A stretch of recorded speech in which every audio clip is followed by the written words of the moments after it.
Boa tarde, boa noite a todos, sejam bem-vindos a mais um Puxa Palavra do CCBA, Centro Cultural do Brasil em Angola, uma instituição sob a responsabilidade da Embaixada do Brasil em Luanda.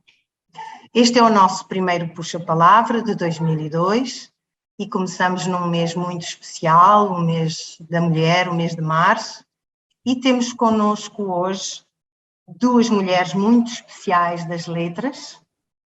Está connosco Jaimília Pereira de Almeida, de Angola, uma escritora angolana, e Maria Esther Maciel, a escritora brasileira, que também nos honra hoje com a sua presença. Este encontro vai ser mediado pelo professor Caio Carmona, a quem passo agora a palavra para iniciarmos a conversa com as nossas convidadas. Obrigada, Caio. Muito obrigado, Marisa. Uma boa tarde, uma boa noite, né? Ou como dizem os angolanos aqui, os melhores cumprimentos no horário em que estiverem, né? Que eu acho maravilhoso isso. É uma alegria, né, abrir o Puxa-Palavra desse ano com Maria Maciel e com Jamila Pereira de Almeida, né? Duas escritoras que eu tanto admiro, né? O Maria Maciel tem já uma proximidade, né? Nós somos do mesmo estado, né? Da mesma terra, né? No Brasil, Minas Gerais, né? Maria Maciel, e que foi minha professora, e eu tenho enorme carinho, enorme gratidão, né? Por ter aprendido muito com Maria Esther, né? E admiro muito a literatura da Maria Esther e a de Jamila também, né, com essa força na escrita também que eu estou conhecendo agora com os seus livros, né, e tenho a honra, então, de conhecer, ao menos virtualmente hoje aqui, né, sejam bem-vindas, e eu vou ler agora, né, a mini biografia de cada uma para já passarmos para o nosso bate-papo, a nossa conversa, que, como eu disse, é uma proximidade, uma tentativa de aproximar as literaturas, né, desses países, né, dessas culturas, aproximar ainda mais, né, Brasil, Angola, Portugal, e para que essas literaturas possam conversar cada vez mais, né? Então, a Maria Esther Maciel, ela é poeta, ficcionista, ensaísta, crítica literária e pesquisadora do CNPq. Nasceu em Patos de Minas e vive em Belo Horizonte. É professora titular de Teoria de Literatura, da Literatura e Literatura Comparada da UFMG. Atua desde 2019 como professora colaboradora da pós-graduação em Teoria e História Literária da Unicamp. Publicou vários livros em diferentes gêneros literários, como Tris, poesia, A Memória das Coisas, ensaios, o livro de Zenóbia, o livro dos Nomes, A Vida ao Redor, né? Literatura e Animalidade, e Longe Aqui, Poesia Incompleta. Seu último livro, Pequena Enciclopédia de Seres Comuns, saiu em 2021 pela editora Todavia. É membro da Academia Mineira de Letras e também dirige a revista literária Olímpio, Literatura e Arte. Seja bem-vinda, Maria Esther Maciel. A Djamila Pereira de Almeida é escritora. Os seus livros estão publicados em Portugal, no Brasil, nos Estados Unidos, e em breve disponíveis em alemão, árabe, catalão, castelhano, dinamarquês, eslovaco, italiano e mandarim, né? Várias línguas aí dessa tradução da Djamila. Seja bem-vinda, Djamila. Eu começo com uma pergunta para vocês duas, a partir desse encontro da escrita de vocês, né? Que me parece, na minha leitura e do que eu também li sobre vocês, né? A escrita de vocês parte da poesia, da palavra poética, mas dialoga sempre e de uma maneira muito forte e bonita, intensa, com outros campos de conhecimento, né? A história, a biologia, a geografia. Eu queria que vocês falassem um pouco sobre como vocês enxergam esse movimento na escrita de vocês e por que esses campos, esses outros campos, são tão importantes na literatura de vocês. Deixo a difícil decisão de escolha de quem começa para vocês duas mesmo. A Maria Esther pode começar? Não sei. Tá bem, eu vou começar. Bom, saudações a todas, a todos. Antes de tudo, eu quero agradecer ao meu conterrâneo e amigo Caio Carmona, né, um maravilhoso convite para participar dessa conversa, ao lado da Janília de Almeida Pereira. É uma das escritoras contemporâneas que mais admiro, né? Já tive a oportunidade de falar, né, sobre o seu impressionante Luanda, Lisboa, Paraíso, né, de incluir em meu trabalho a visão das plantas, né, um livro que tem estado muito presente em minha vida ultimamente, né. Agradeço a Marisa Cristino, né, que eu estou tendo o prazer de conhecer agora, e, portanto, é uma alegria estar com vocês. Bem, respondendo a sua pergunta, Caio, eu digo que eu tenho um desassossego intrínseco no meu processo de escrita, como eu sei que a Djamília também tem. Quer dizer, eu estou sempre à procura de novas vias de expressão, de novas modalidades textuais, né? E que se antes eu seguia as diretrizes esperadas de um poema, uma narrativa, um ensaio, uma crônica, né? Depois eu passei a misturar tudo, né? Incorporar também outros tipos de texto, não necessariamente literários, né? Como listas, verbetes, aforismos, bulas de remédio, quer dizer, tudo isso. Quer dizer, o hibridismo, né, tornou-se, diria, o meu território privilegiado. E não apenas textual, né, como o Caio mencionou, a busca de outros registros e referências, né, em diferentes campos do saber, né, também me move.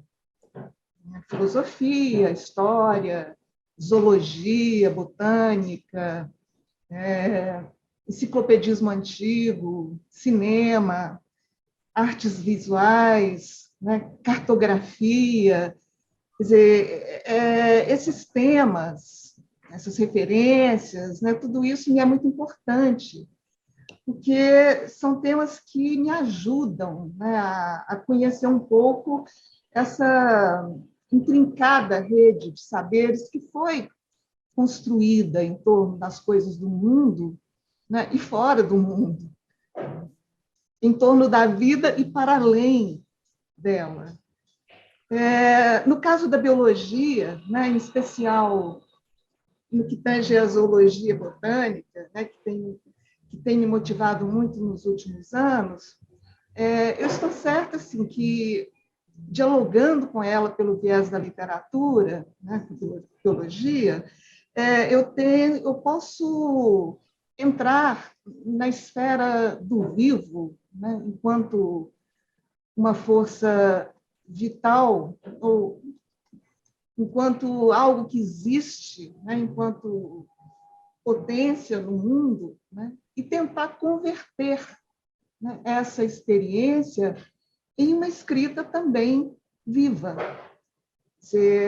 A ficção, a poesia, né, tem o poder de transfigurar os saberes científicos através de imagens, né, de fabulações, de sensações, de reflexões críticas. Eu acho que é isso. Maravilha, Jaimília. Bem, muito obrigada, antes de mais nada, ao Caio, ao Centro Cultural Brasil-Angola, a Maria Cristino. É para mim uma enorme honra estar aqui em conversa com a Maria Esther Maciel. Eu já tive a oportunidade de dizer-lhes em privado e tenho uma grande simpatia e carinho pela Maria Esther, de que sou leitora há pouco tempo, porque sou leitora a partir deste último livro relacionado precisamente com esta pergunta, que tem esta relação com a zoologia. Pequena enciclopédia de seres comuns. Exatamente, mas que admiro profundamente. E, portanto, estava a ouvir a Maria Esther e estava a pensar, no meu caso, passa-se qualquer coisa de parecido no sentido em que aquilo que eu escrevo é movido sobretudo pela minha curiosidade pelas coisas à minha volta, sem qualquer distinção por que género de coisas são essas, e sem qualquer restrição. E, portanto, eu escrevo acerca daquilo que me faz sentir viva. E isto pode ser um animal, uma planta, uma pessoa que eu vejo do outro lado da janela no prédio em frente, um homem que eu vejo a passar na rua a caminho do autocarro, pode ser qualquer coisa. Portanto, para mim, escrever é um território de aprendizagem da liberdade. Eu vou escrevendo e vou tentando aprender a desaprender todo o género de restrições que a vida nos impõe. Porque tenho percebido ao escrever que a liberdade é qualquer coisa que é preciso aprender, pela qual é preciso batalhar. E isso tanto pode ser uma liberdade do ponto de vista interior, mas no caso dos textos pode ser uma liberdade temática ou formal, que diz respeito à forma dos textos ou ao tema dos textos. Mas é preciso batalhar no sentido de conquistar essa liberdade. E, portanto, não pode haver limites, ou pelo menos eu tento não me impor limites, ou impor o menor número de limites possível. E, portanto, tudo é assunto, tudo me interessa, tudo me desperta curiosidade. E eu acho que no caso dos meus textos, por exemplo, mais especificamente, existem vários deles um diálogo, por exemplo, com as imagens, noutros existe este diálogo com a botânica. Eu acho que isto se deve a isso. Essas coisas estão nos meus textos porque são coisas que me fazem sentir viva na minha vida. E então elas passam para a literatura porque me tocam e me fazem sentir acordada na minha vida de todos os dias, na minha vida comum. Acho que tem a ver com isso. Ótimo, né? Acho que essa curiosidade, essa vontade de conhecer, como a Maria Esther conheceu, falou, comentou, é o que a própria literatura, né? Quer dizer, o desejo de saber, o desejo de pensar, né? E que parece ser realmente, né, um elemento aí de diálogo entre vocês duas, né? Muito bonito, né, inclusive. E a partir desses campos, né, dessa curiosidade, desse desejo por vários outros mundos, né, ou tratando dos outros mundos como o próprio mundo também, né, como um reflexo ou como uma possibilidade de compreensão, né, eu parto para uma segunda pergunta, que é a partir da ideia da terra, da natureza, né? Aqui em Angola, né, tem vários autores também tratam disso, né, de Pepe Telo, de Jaque, na poesia da Amélia da Lomba, da natureza da terra como esse organismo integrador da humanidade, né? E no Brasil, o Ailton Krenak tem sido uma voz muito forte nesse campo. Aí eu queria ouvir um pouco, agora vamos fazer um verso, né? Assim, começou com a Maristé, agora de Jaimília, depois a Maristé. Como é, Jaimília, como você vê isso, esse processo em Portugal, né? E como a Maristé também enxerga essa ideia, né, da natureza como esse elemento integrador da humanidade e, a partir disso, para a literatura. Sim, no meu caso é curioso, porque eu tive uma infância e uma adolescência completamente urbanas. Eu cresci nos subúrbios de Lisboa, e, portanto, cresci num ambiente completamente desprovido de natureza. Num ambiente em que não havia qualquer contacto com a natureza, além daqueles parques infantis, daqueles jardins onde as crianças vão brincar, não havia muitas árvores, não havia um grande contacto com a natureza. E cresci longe do país onde nasci, longe de Angola, e portanto longe desse contacto com essa natureza magistral, com essa natureza essencial. E, no entanto, é curioso porque o meu interesse pelas plantas, nomeadamente, surge numa altura na minha vida, e por volta dos 25 anos, em que, de repente, o contacto, eu comecei a sentir falta, uma grande falta do contacto com a terra. Havia existe uma coisa em Portugal que é muito comum, que é as famílias que vivem nas zonas urbanas, muitas delas têm casas, ou família que tem casas no campo. E no verão as pessoas vão de férias para essas casas, dizem que vão para a terra, chamam-lhe a terra, e vão para a terra. E então no verão, nas minhas férias, as minhas amigas quase todas iam para a terra, e eu não tinha terra, eu nunca tive terra para onde ir.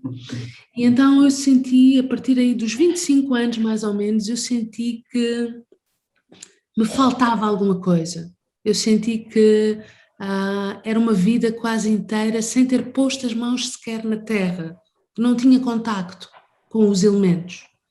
E então eu inscrevi-me, ofereci-me para ser voluntária do Jardim Botânico de Lisboa. E então os voluntários do Jardim Botânico eram pessoas jovens que iam para lá, estudantes, que iam para lá aprender a cuidar das plantas com a equipa que lá trabalha, a troco de nada, não se recebia dinheiro, mas podiam ter contacto com aquele jardim extraordinário e podiam fazer, normalmente os voluntários fazem o trabalho mais básico, o trabalho mais duro, de estar ajoelhado no chão, a mondar ou a cavar ou etc. Então, durante uma série de anos eu fiz esse trabalho e foi uma verdadeira revelação para mim, porque raras vezes na minha vida eu me tinha sentido tão em contacto com a verdade das coisas. Quer dizer, foi uma coisa de grande intensidade, passou a ser muito importante para mim aquelas tardes em que eu ia para lá, eu ia todas as semanas. Depois, entretanto, lá eu tive a sorte de conhecer uma senhora, uma botânica que lá trabalhava, que se chamava Teresa, e que era uma senhora encantadora, que engraçou comigo, eu engracei com ela, e então eu passava lá muitas horas à conversa com ela sobre as plantas. Ela ensinou-me muita coisa sobre aquele jardim e sobre a natureza em geral, e foi colmatando de algum modo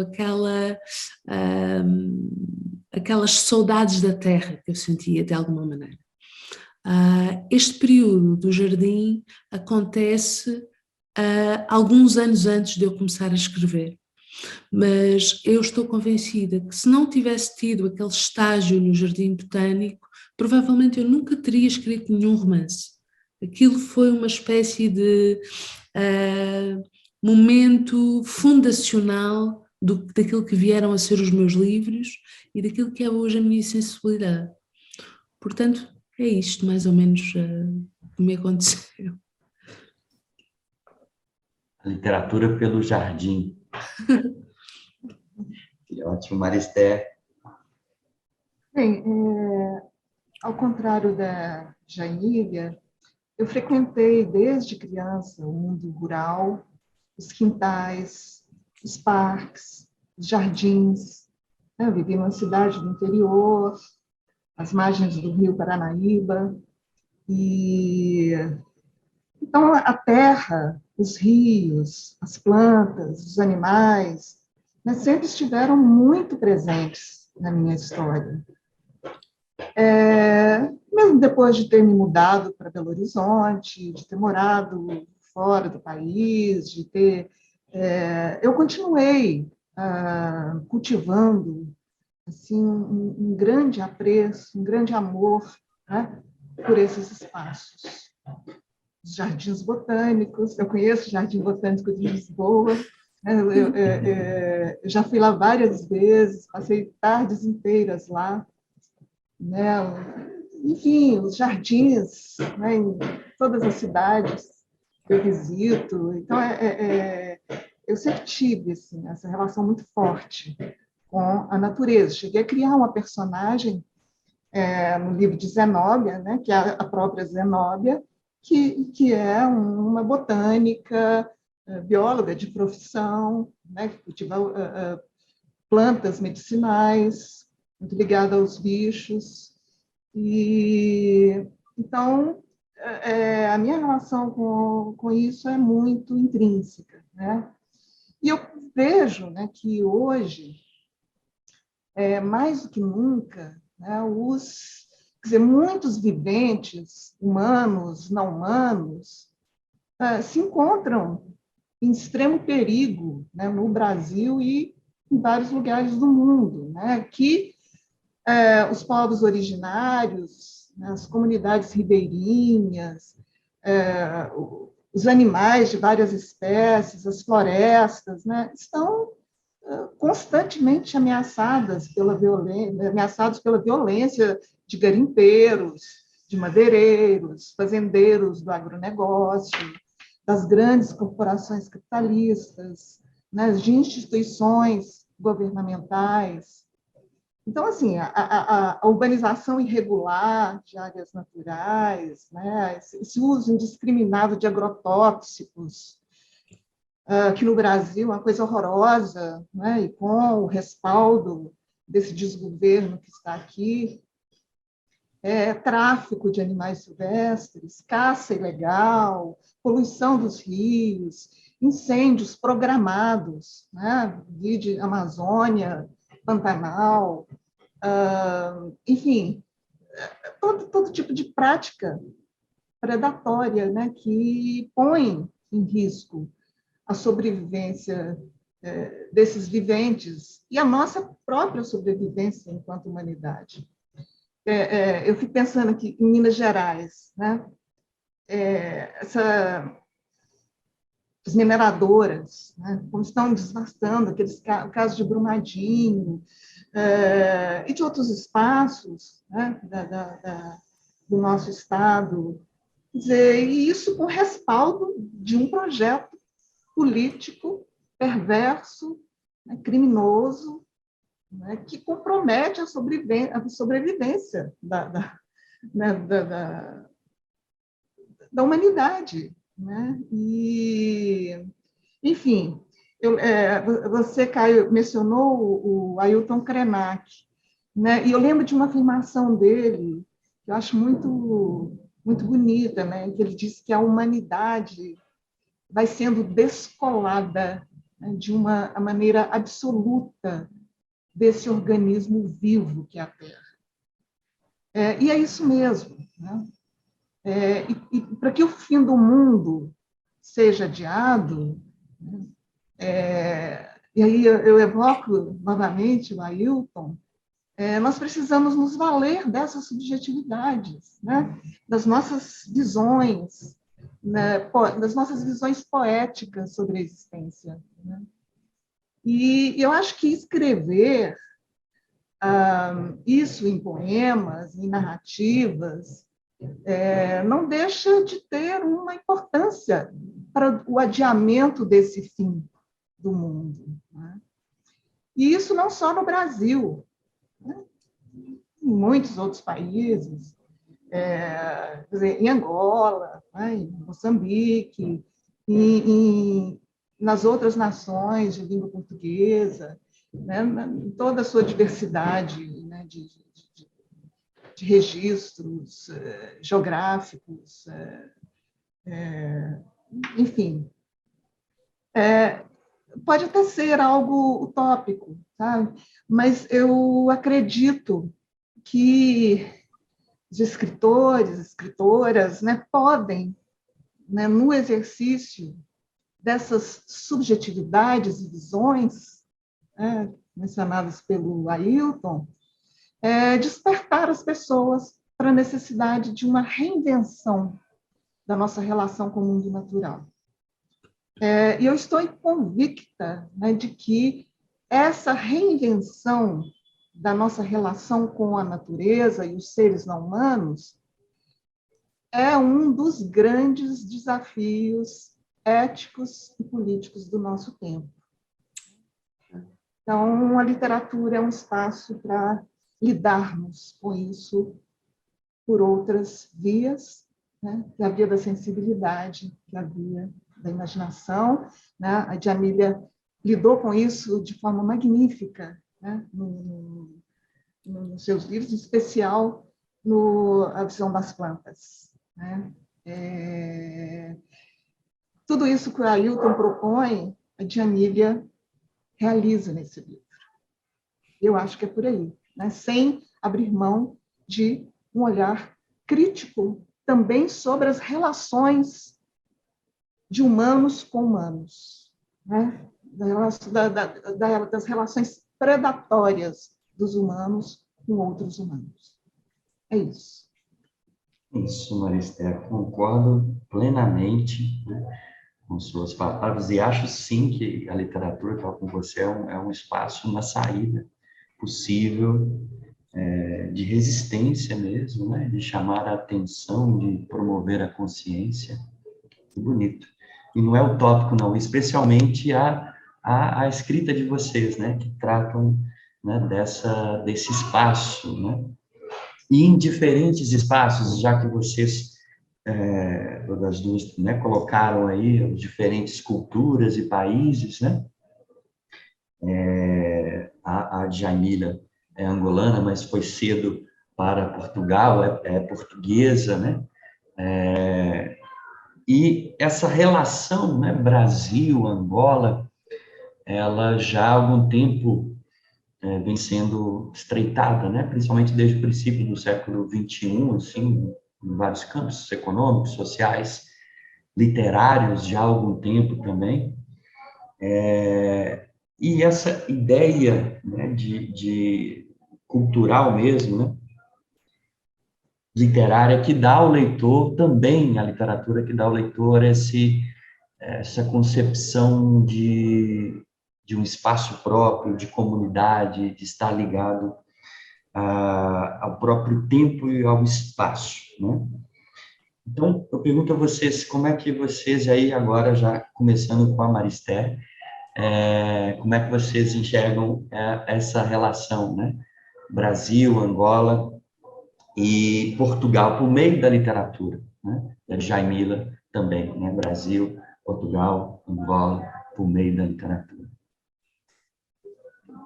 Sim, Kai, você já, de certa forma, já deu uma resposta, né, muito pertinente às questões, né, ao fazer a sua exposição.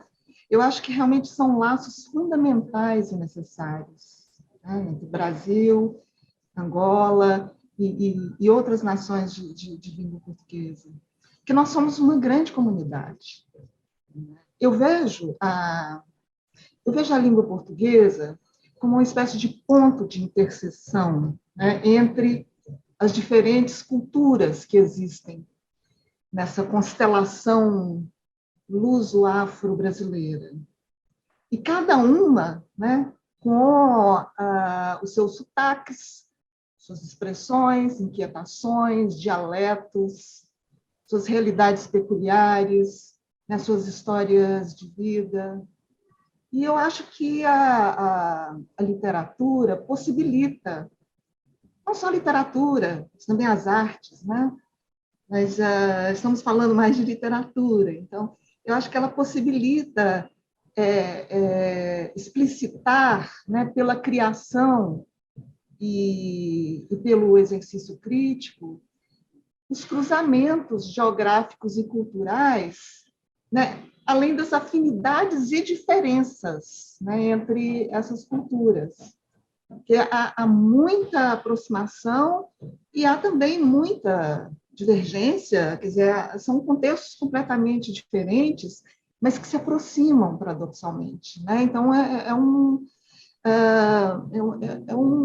uma relação paradoxal e contraditória, mas extremamente importante para nós hoje nos entendermos como essa grande comunidade, né? E a literatura nos leva, vamos dizer, à travessia dos continentes, pelo poder da imaginação, né? Pela pesquisa histórica, pela reflexão crítica, pela ironia, né? Pela experimentação das possibilidades da linguagem. Recentemente, a Mirna Queiroz organizou um livro que eu acho muito interessante, né, que tem tudo a ver com isso que você expôs, Caio, que é esse Travessias Imaginárias, literaturas de língua portuguesa em nova perspectiva, né, que inclui pesquisadores de todos de diferentes países, né, todos voltados para essa reflexão, né, dos cruzamentos entre Brasil, Angola, Moçambique, Cabo Verde, Portugal, quer dizer, etc. Então, eu acho que é uma discussão, né, muito rica e eu acho que cada vez mais precisamos estar atentos, né, a essas confluências entre os povos, entre as comunidades, entre as nações. Tão longe e tão perto, né, Maristela? E que a literatura consegue, né, fazer essa travessia, né, de modo íntimo e aproximar. Jaimília? Sim, que tem, né, o livro, né, que justamente pelo título já faz, inclusive, essa aproximação. Eu ia falar, né? dele. Eu queria só agradecer à Maria Esther as palavras tão bonitas sobre a visão das plantas. Fico sem jeito, sem graça, como se dizem no Brasil. Muito obrigada.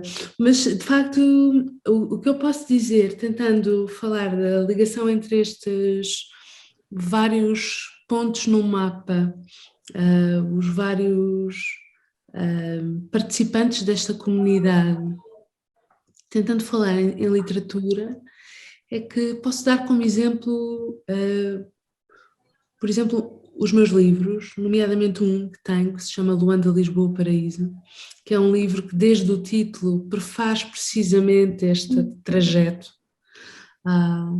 E, no entanto, parece-me que o livro teve mais sorte do que as personagens do livro ao fazer esse trajeto. O livro transitou e foi acolhido com mais carinho do que as personagens do livro, na história que ele conta, foram acolhidas ao fazer essa viagem. E, portanto, o que eu sinto às vezes é que, e a mim interessam-me especialmente estes pontos, porque no meu caso eu não consigo dissociar estes vários países, estas várias nações em que falam português, nomeadamente Portugal e Angola. Para mim não são apenas nações políticas, etc., mas são os lugares da minha vida, os lugares da minha história. E nesse sentido, o que eu sinto é que, portanto, a mim nos meus livros interessa-me os pontos em que estas aproximações provocam curto-circuito. Interessam-me os curtos-circuitos nestas ligações. Interessa-me os pontos de fricção. E só consigo falar desses pontos de fricção, ou eu acho que a maneira mais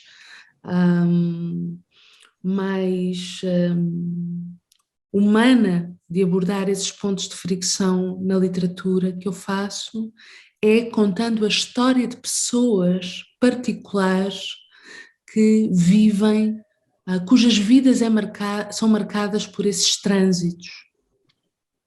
Daí que eu escreva sobre angolanos que vão para Portugal, ou guineenses que vão para Portugal, ou pessoas que transitam nestes mundos de língua portuguesa e que encontram obstáculos.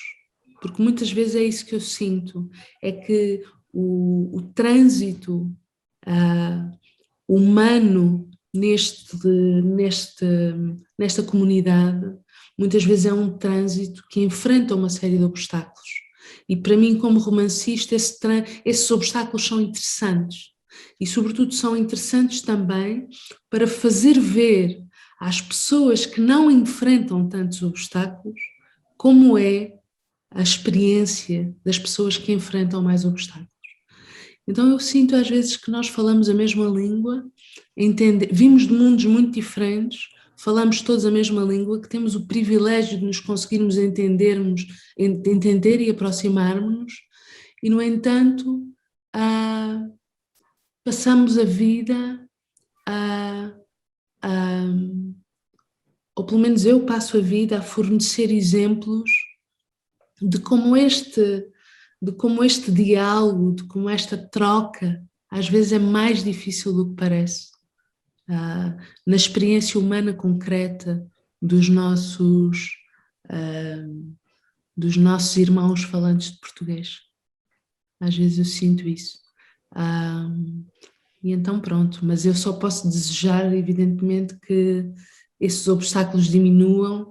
Espero, aliás, até que os livros, também como dizia há pouco a Maria Esther a respeito da natureza, de que os livros podiam abrir as consciências e ser eles próprios um veículo de transformação da nossa ligação com a Terra e com os outros viventes. Eu também tenho a esperança, e aliás escrevo movida pela esperança de que os livros que escrevo sirvam também para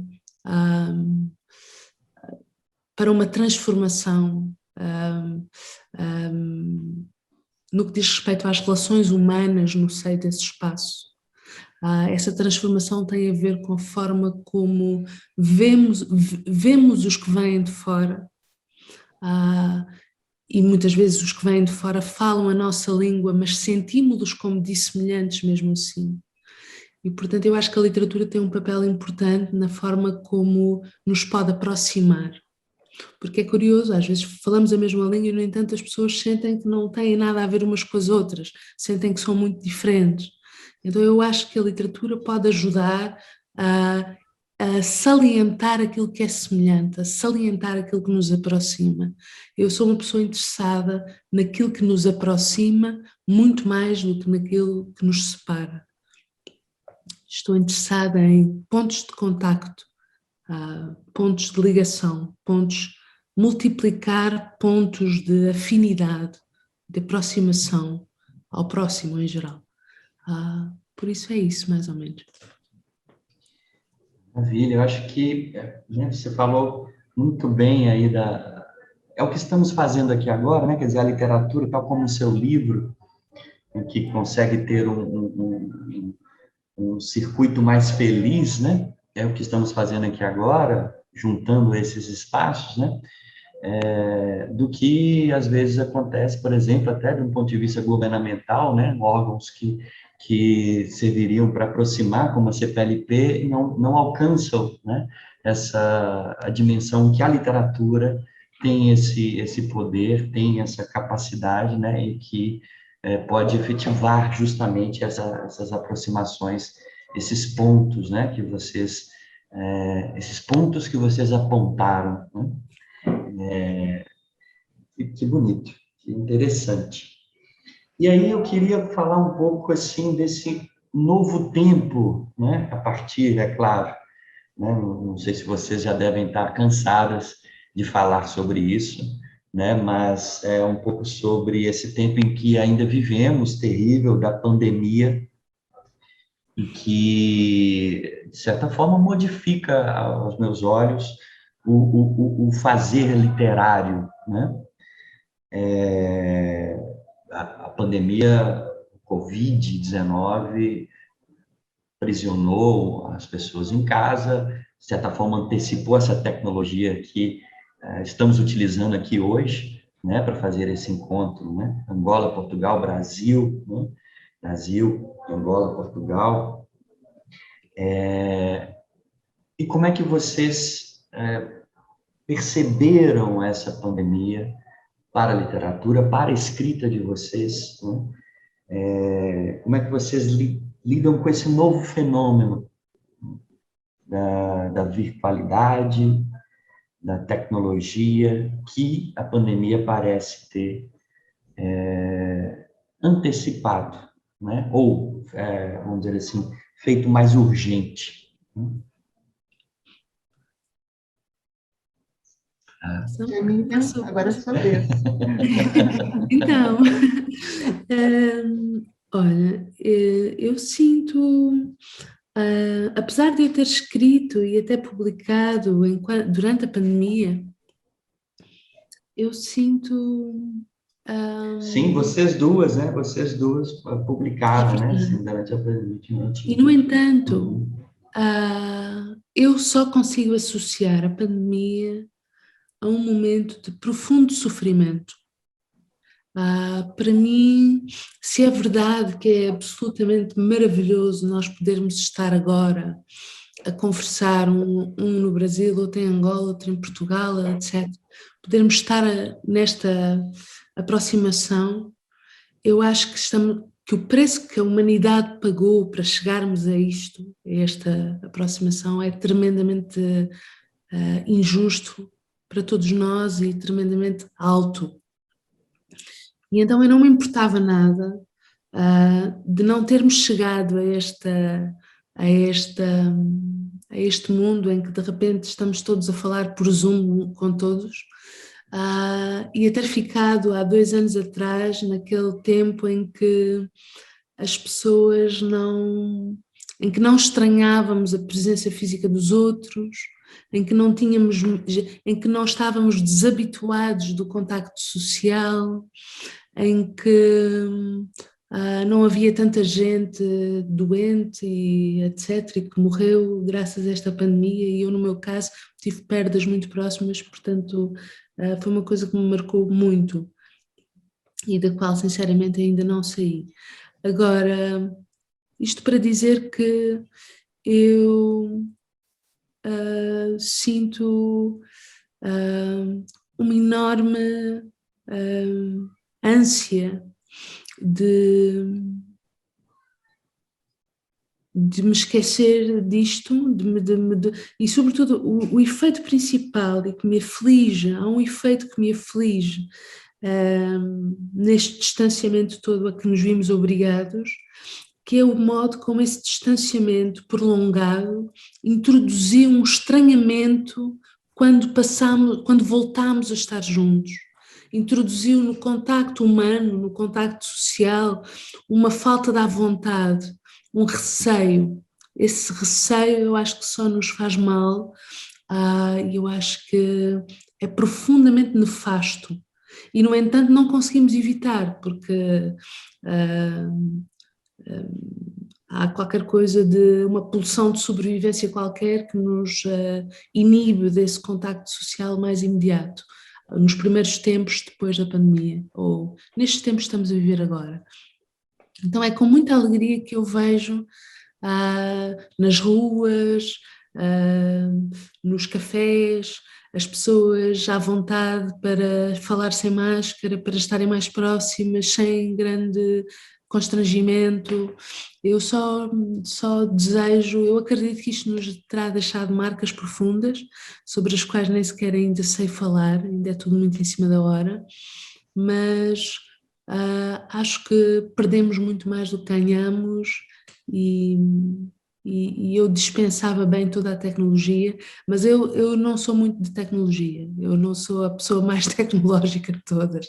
Portanto, eu acho que nós estávamos, em termos tecnológicos, nós estávamos ótimos há 2 anos, mas pronto.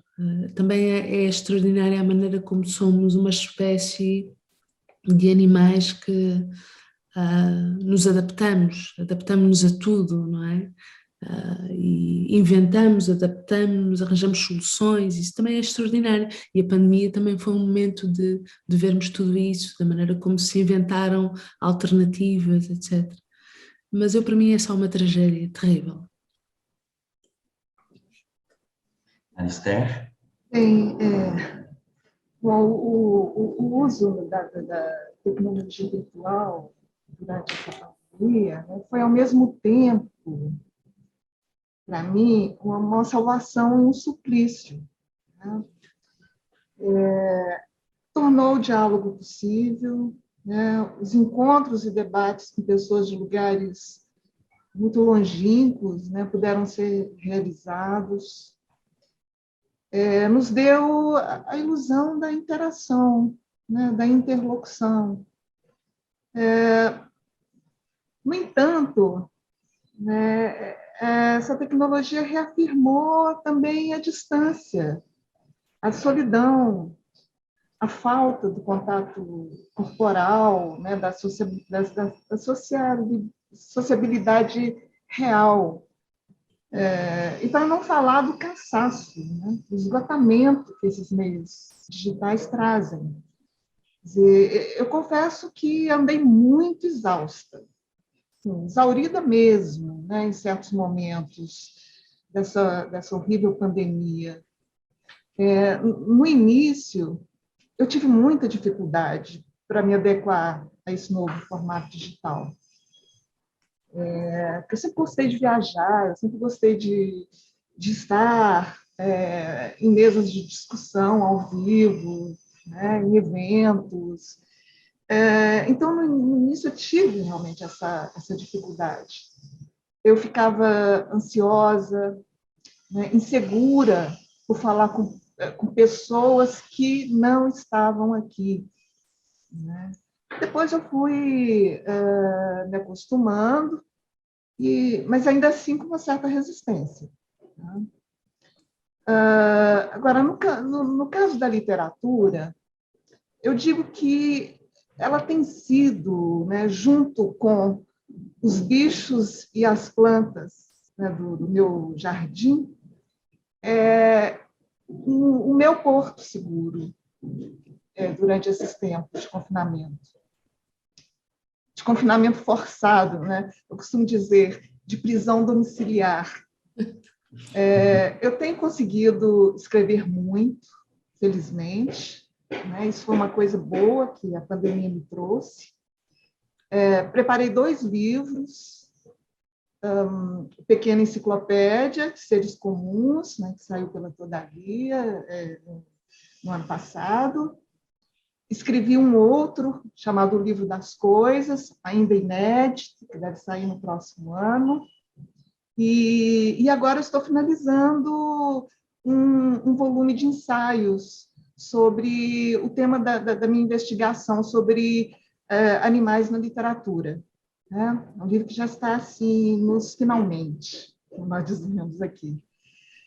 e já com uma pesquisa realizada por um novo romance apenas iniciado, né, que ainda vai me levar, né, alguns meses.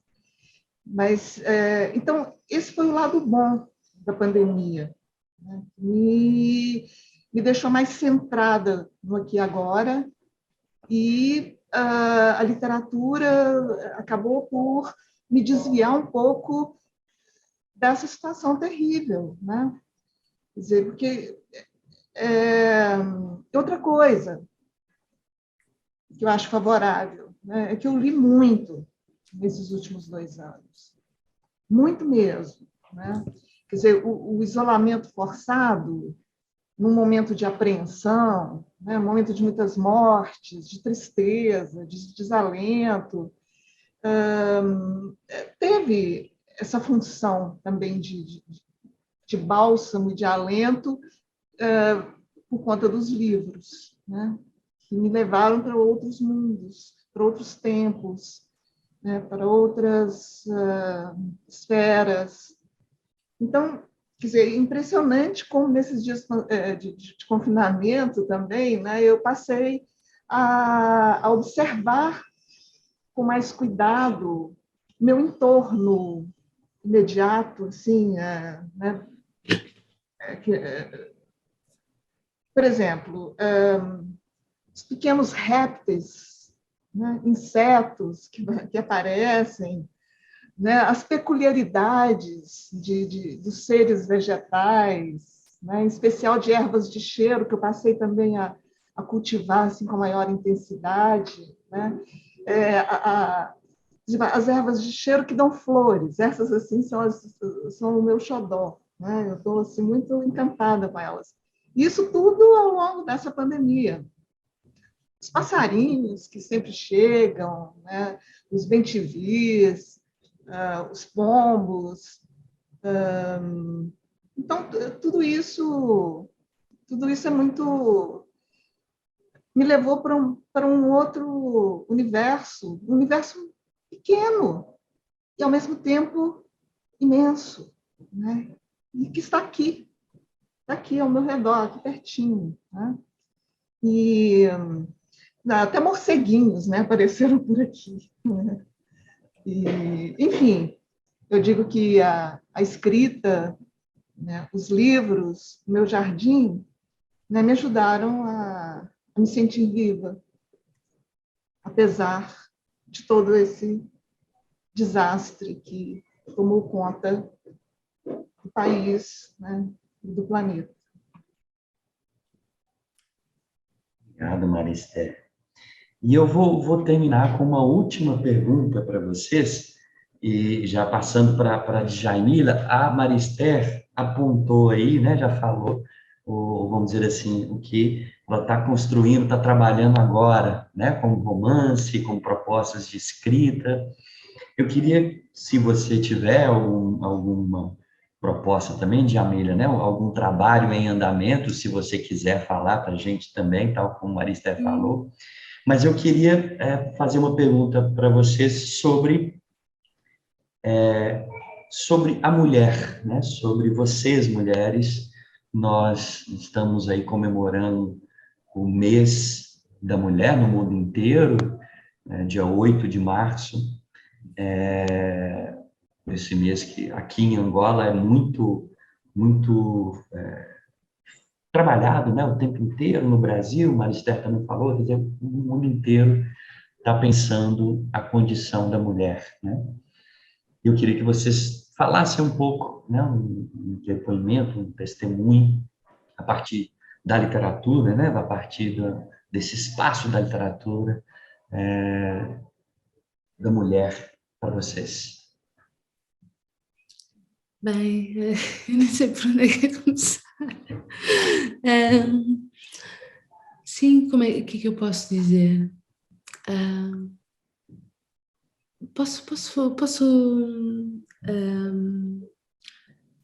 Eu acho que a coisa mais bonita que eu vi por estes dias, esta semana, à volta do Dia da Mulher, foi o modo como este ano em Lisboa milhares de mulheres, sobretudo muito jovens, gente muito jovem, mulheres e rapazes e homens também. Homens, mulheres, rapazes, raparigas, aos milhares, juntaram-se numa marcha em Lisboa.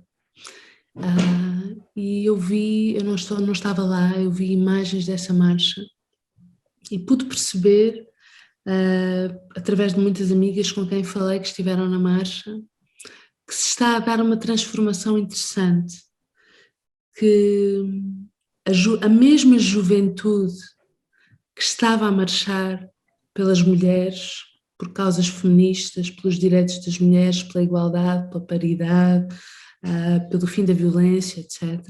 A mesma juventude de rapazes e raparigas é a mesma juventude que marcha também quando há as marchas pelo clima, quando há as marchas pela justiça climática e pelos direitos ambientais. E então eu, de repente, estava a pensar que essas duas lutas estão-se a tornar uma só luta para uma geração que é mais jovem ainda do que eu, uma geração que tem hoje entre os seus 16, 15, de 15 anos para cima. E eles, ao encararem o futuro da humanidade, encaram os direitos das mulheres e a luta pela justiça climática como uma mesma causa. São os mesmos jovens. Aliás, misturam-se os movimentos, é um mesmo movimento. E então esta ideia de que quando estamos a marchar pelos direitos das mulheres, aquilo que estamos a defender, é como é a vida no planeta Terra, é qualquer coisa que me tocou particularmente. Eu, por exemplo, às vezes tenho um modo, dou comigo a olhar para os meus livros, para os livros que fiz até agora, criticamente, e tento distanciar-me um pouco em relação a mim, e observo coisas como é curioso como quase todos os meus protagonistas são homens. E então eu questiono-me, porquê que é assim? Será que eu, escritora, mulher, porquê que eu sou compelida a fazer histórias sobre homens? Será que eu própria não preciso de desaprender a ideia de literatura que eu aprendi, que me ensinou que os heróis das histórias são homens? Será que eu própria não devo fazer esse exercício crítico? Eu acho que eu conto com as minhas amigas para me ensinarem, no caso dos meus livros, a olhar para os meus livros com distância. Às vezes nós não nos apercebemos de como aquilo que fazemos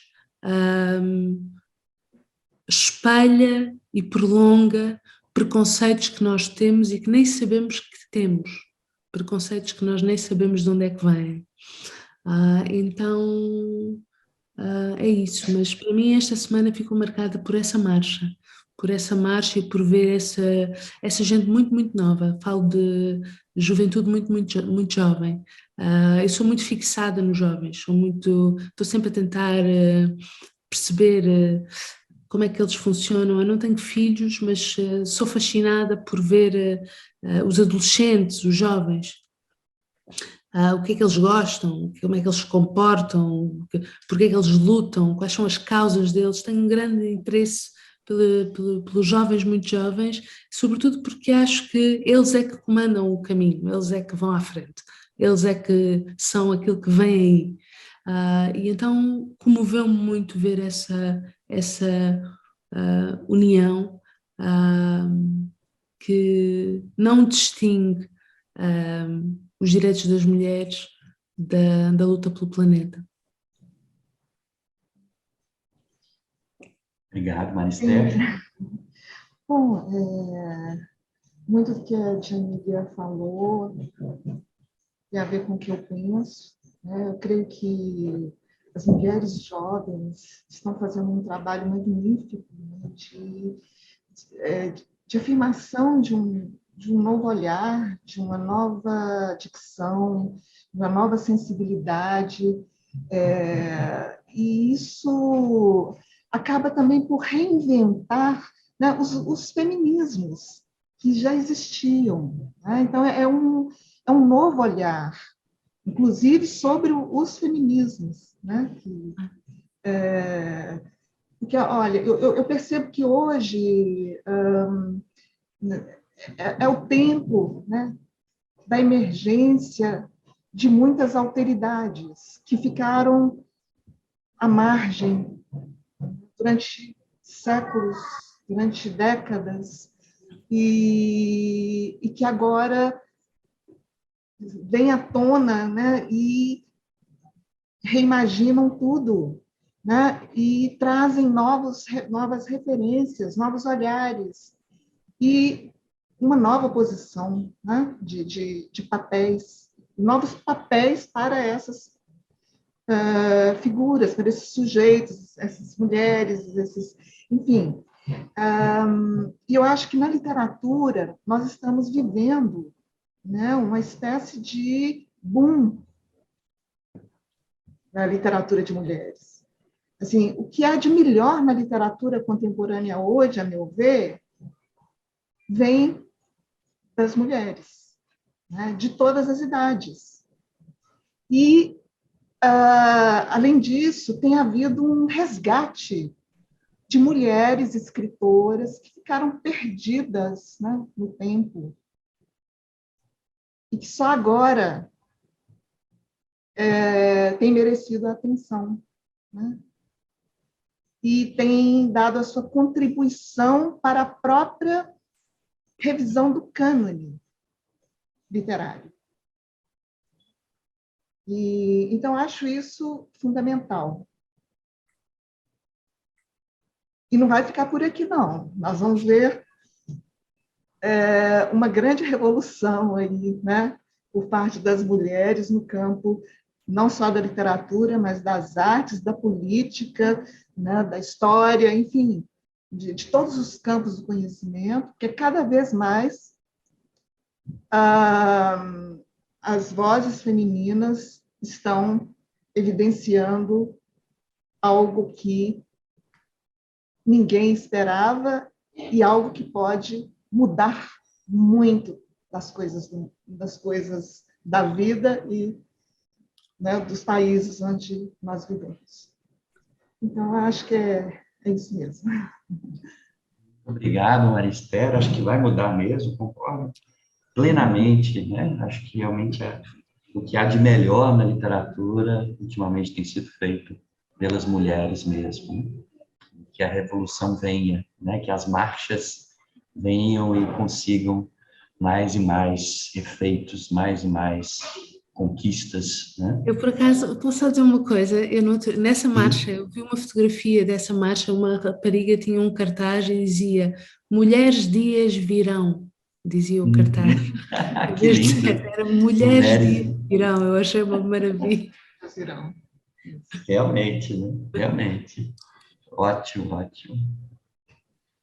Bom, papo muito agradável, aprendi muito, né? Espero que quem esteja nos assistindo também, tenho certeza, né? Com essas duas mulheres incríveis aqui, das literaturas altíssimas, né? Desse momento para a gente, mas, né? Infelizmente, temos o nosso tempo aqui e eu quero agradecer muito, muito mesmo, imensamente, a Maristel Maciel, a Djaimila, por esse nosso bate-papo, por esse nosso encontro, né, entre Brasil, Portugal, Angola, Portugal, Brasil. Muito obrigado, Djaimila, muito obrigado, Maria Esther. Né?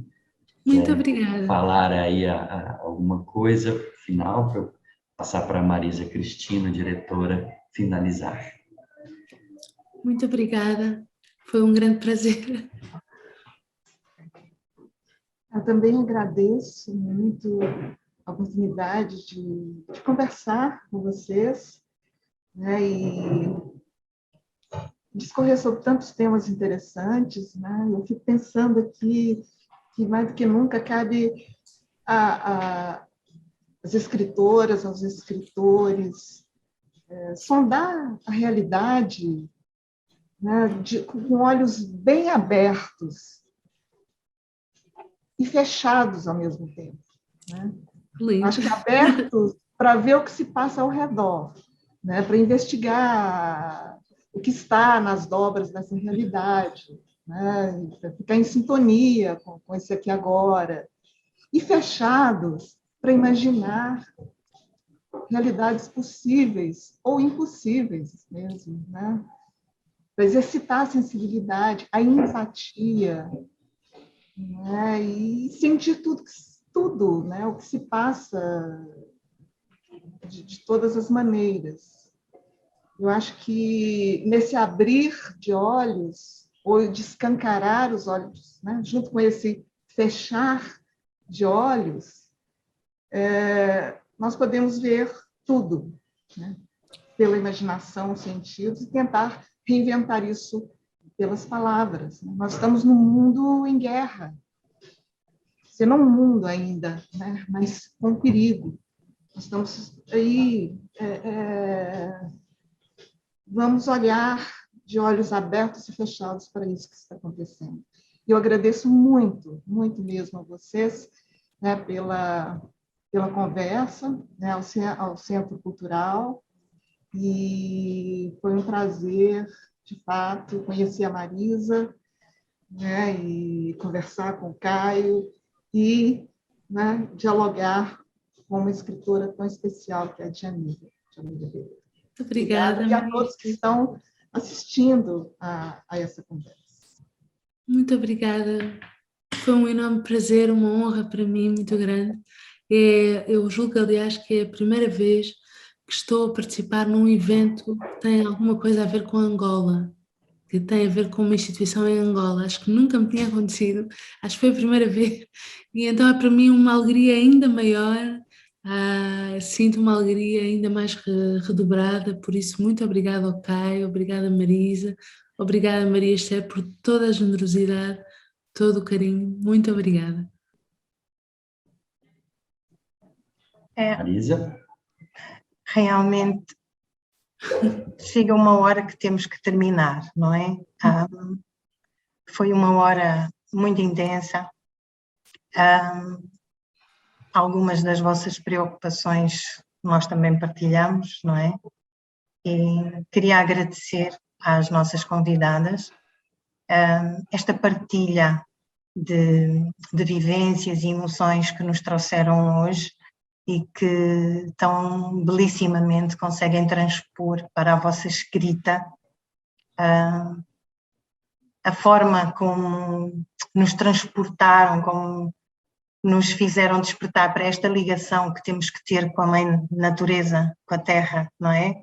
Esta ligação umbilical que nós devemos preservar sob o risco da nossa própria extinção, se não o fizermos. Mas são temas muito mais alargados, não é? Temos mesmo que fechar. Deixo aqui o meu muito obrigada à Maria Esther e à Djamila. Foi um prazer enorme conhecer-vos. Pena que não é pessoalmente para podermos dar um abraço, mas fica o abraço virtual e a esperança de que em breve nos possamos encontrar e continuar esta conversa. Muito obrigada também ao professor Caio Carmona e a todos que assistiram e que estiveram hoje conosco. Prometemos voltar no próximo mês com novos convidados. Fiquem atentos. Muito obrigada. Boa noite. Beijinhos.